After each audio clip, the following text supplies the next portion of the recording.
Hey everyone, Matt Peiken here. Before we get to the newscast, I want to let you know you can now have this news arrive in your email every weekday morning. Sign up for our newsletter at wakeupavl.transistor.fm.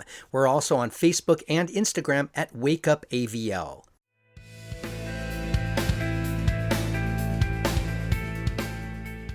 Wake up, Asheville. I'm Matt Peiken, and this is your newscast for Wednesday, October 15th.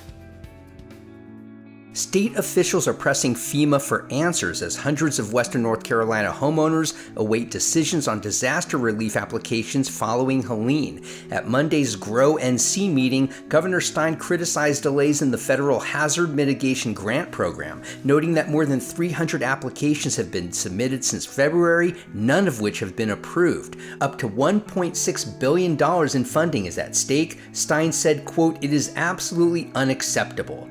FEMA's headquarters cited possible delays due to the ongoing federal government shutdown. You can read more about this at Blue Ridge Public Radio.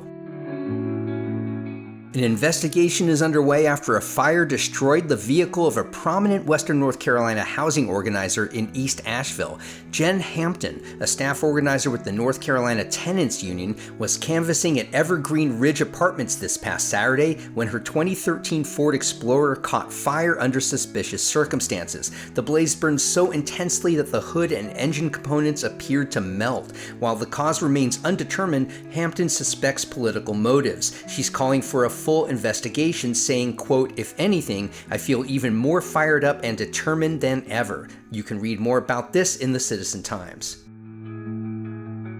Buncombe County is forming a new steering committee to help shape its first ever pedestrian plan, aiming to improve walkability in unincorporated areas outside Asheville's city limits. Approved earlier this month by the Board of Commissioners, the committee will review public feedback, set goals, and guide recommendations to create safer walking routes, connecting neighborhoods to schools, parks, and jobs. Officials say the plan will promote walking as a sustainable, accessible mode of transportation. Residents can apply to join the committee on the county website through November 8th. You can read more about this at 828 News Now. The Hendersonville-based nonprofit Conserving Carolina has now conserved over 50,000 acres of land across western North Carolina, marking a major milestone in regional land protection. Formed by the 2017 merger of two conservation groups, the organization's projects span Henderson, Polk, and Transylvania counties. Notable efforts include expansions to Chimney Rock State Park and the creation of trails like the Acusta and Saluda Grade. Executive Director Kieran Rohn said, quote, "We need to protect the natural areas that we love." The group also offers hiking and outdoor challenges to engage the public. You can read more about this in the Citizen Times. Carolina Panthers running back Rico Dowdle, a former standout at Asheville's A.C. Reynolds High School, delivered a record-breaking performance Sunday in a win over his former team, the Dallas Cowboys.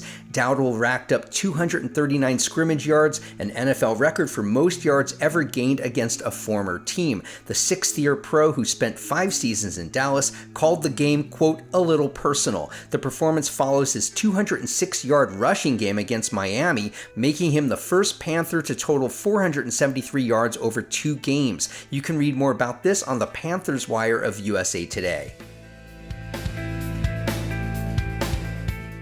Our daily newscast can also arrive in your email every weekday morning. Sign up for our newsletter at wakeupavl.transistor.fm. You can also find us on Facebook or Instagram at wakeupavl. I'm Matt Peiken. Thanks for waking up every weekday morning to Wake Up Asheville.